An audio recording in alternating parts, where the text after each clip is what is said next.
So we are here with Mike Murphy from Hostlers Model Railroad Club. Is it Club? Club. And what exactly, because there might be somebody who doesn't know what the Hostler Model Railroad Club is and does. It's a group of fellas, mostly fellas. We do have a few gals in it that are interested in model trains and modeling trains or building layouts or doing scenery work or painting backdrops. Something to do with model trains, mainly. And that's what we are. We're a club. We've been in existence since 1988, and we have about 195 members now. We finally dropped below 200. Oh, wow. I took one day with nothing else to do, an average of the age in the club. It's pretty high.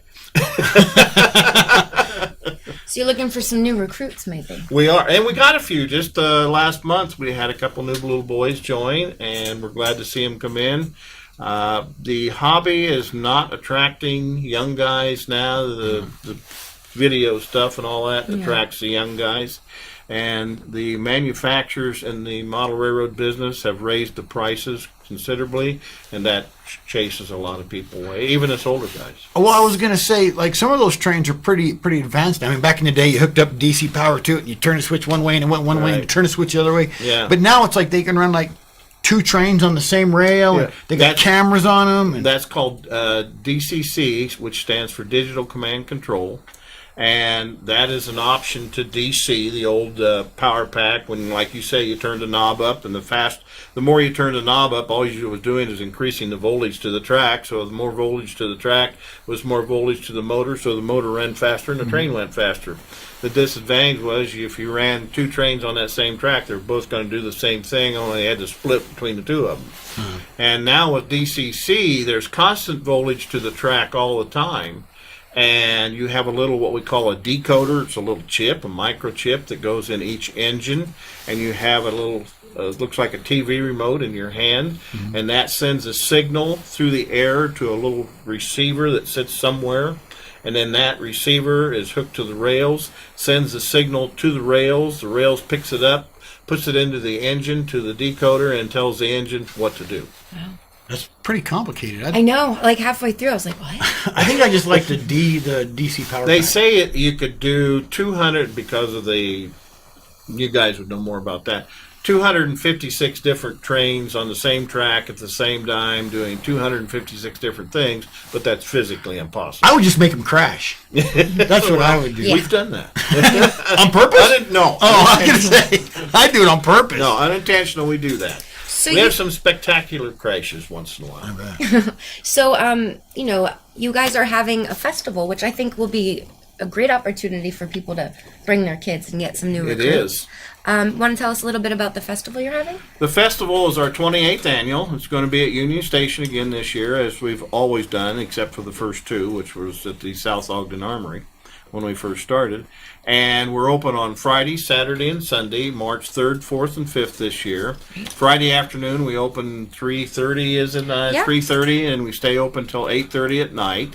And that's a good time to come because it's not as crowded. Saturday, we're open from 9 in the morning till 6 o'clock. And big day. Saturday is a good time to come if you want to fight crowds, but it's usually pretty crowded. As you guys know, you've been there before. And then Sunday's a nice time to come. It's pretty easy on Sunday. And Sunday we're open from 9:30 in the morning till 3:30 in the afternoon. Awesome. The thing cool about this festival is the people that are there and the people that have the trains. They love to talk about their trains. They're like chomping at the bit to answer questions about the trains. So Right. I've noticed that they're proud as punch of their trains for sure. Oh yeah, they are. Well, I mean, the technology's gotten so advanced, they're pretty neat. I know you were just talking about Right. Yeah. The quality of the trains has gotten much better with the years, with the laser printing and the laser cutting of stuff and everything. The quality, so therefore when you look at them, they do look much more real than they used to. that. My favorite is the scenery and the different... The scenery's the same way. Everything has really progressed in the industry, but with the progression, it's gotten higher priced. And it scares a lot of people away. And a lot of hobby shops discount things. And of course, just like all the retail stores around, the retail hobby shops are gradually fading away because people's buying it all online. Amazon. Yep. Yeah. So if I was on the website, the Hostlers Model Railroad website, Which is Right. HOSTLERS.info. thank you, Amy. You're welcome.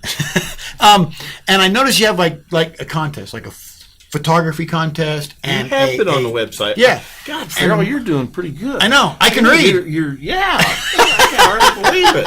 Actually, it was my wife reading it to me. I'm a good But influence. anyway, and you have like a model contest, right? We do. So I was wondering, that photography contest, do you have to be a member of the railroad club to come No, submit you do a not. picture? No, you do not have to be a member, and you could. There's several categories. So if you go on the website, you can see all the categories for the photo contest and the model contest. They're both going to be in the same room as they usually are together, and it tells you what qualifications. The photos have to be an 8x12.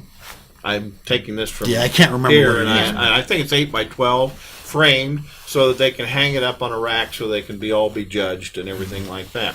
You have to bring, if either in the photo contest or the model contest, member or non-member, you have to bring it in Friday to enter it.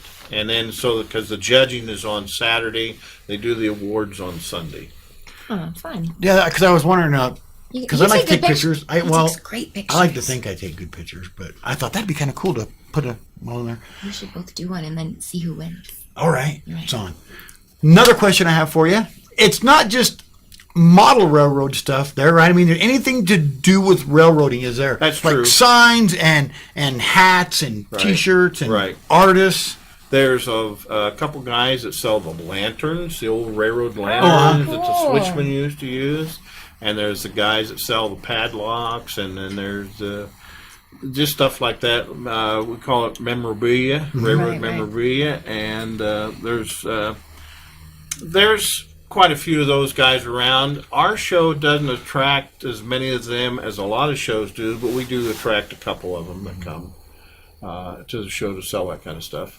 So it's a big show. There's always a lot of people there. It's a ton of fun. Like I say, the people there that run the displays and stuff, they love to talk about their trains. But one thing I have noticed is there's different size trains. I mean, from little teeny tiny to like the guys that ride on the train. That's right. How many different scales of trains are there? Well, there's several. The most popular ones are, we start with N, which is a teeny tiny, about yay long. And then you go up from N up to HO, which is the most common size. And it's 1/187th of an inch to a real train. Okay, that's how they measure. And then from N, or from HO, you go up to S, which is the old American Flyer trains, which is always there. There's always N, HO, and S scale, which is the American Flyer style train. Then there's O scale, which is the old Lionel trains, and a lot of people are familiar with the name of Lionel. It's been around for umpteen years. They have like 3 rails on the track. And they have 3 rails, and most of them do. And then from there, you go up to G scale. We always have the G scale guys upstairs in the old timers room. Yeah, up there. They're pretty huge. big. Yeah, they're pretty big. And then from the G scale, you jump to the guys outside, the 1.5-inch scale that you can actually sit on and ride. So there's N, H, O, S, O, G, and 1.5-inch, 6 scales. So it's pretty common at the show. I see those guys with those ones you ride on. They like have their entire backyard as a railroad, like their garden. They like make their whole backyard like. I want that. Well, I know, it'd be there's cool. a club, the I want to South go up the Weber hill. Model Railroad Club, has a whole huge layout in South Weber at the park there. Really? It's permanent there. Really? Yeah. That sounds fun. You had to go out Check there that and film there. it some I should, Saturday yeah, when they're go ride a running in the train. spring and summertime. They're out there. I imagine it sucked this time of year. Yeah. No, it's coming. I sense the all spring. under snow. It's melting pretty well. Yeah, it is. Thank goodness. This sounds so much fun, and I like that it's at historic. Historic. It's cool. It's a train station That's Right. that's the Our one. historic Ogden Union Station. Yeah. because there's like real trains outside you can go look at. We'll have this year a food vendor in there. Nice. We have Iron Gate Grill come down, and they do fabulous food, sandwiches and drinks and so on and so forth. Sea Bears is over there now, taking Union Grill's place, and they do a good job. So you can always get something to eat and drink while you're there. And Excellent. So March 3rd, 4th, and 5th, come down to the Model Railroad Show. It's a great time. Yeah. I'm looking Everybody loves trains. Everybody. Right. Yeah, even if you don't think you do, go on the website and check it out. There's something about watching trains that's comforting. It is. So thanks for stopping by. Well, thanks for inviting me. Yeah, we look forward to seeing you. I just happened to be in the area. Just happened to, yeah. That's perfect. That's how I got this job. I just happened to be here one day. Me too.